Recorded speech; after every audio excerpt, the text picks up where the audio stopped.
Hey all, welcome to another hands-on in section 2. This one's going to be covering creating a group in Genesys Cloud.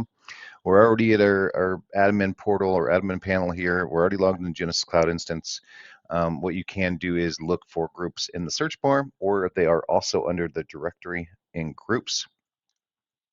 We're going to be creating a group here just so that we have a group to add to the call flow when we're going through and doing the other hands-on objectives. So I do have one created already, but I'm going to go ahead and create another one just so that we have it. Just going to say do them as test here. You can make it an official group or a social group. This is going to be more an official group. Members only, owners only, public. We're going to just leave it at members only. Up pops the group, and you're able to then do some configuration items around that as this loads. We're not going to make this group. We're not going to give this group a DNS, but we will do it to enable calls.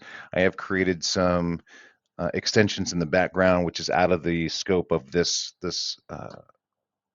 test or this course, but we will go through it in a course that kind of goes through admin. So on this, you must specify a number and extension when you enable calls.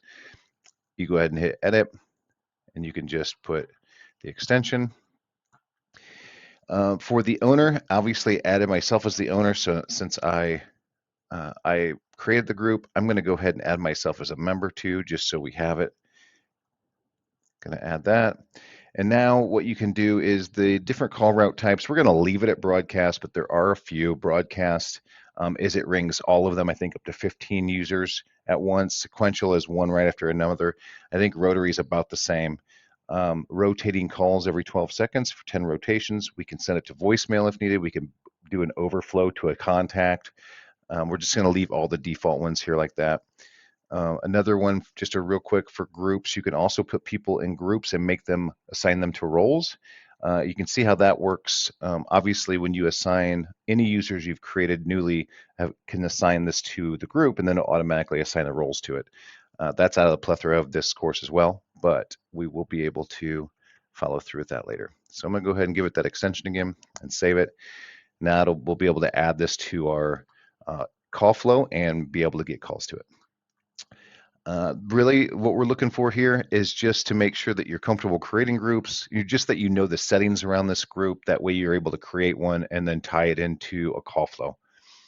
Outside of that, that's it. Feel free to keep testing as you learn more and more about the groups and editing and whatnot. And we'll see you on the next hands-on.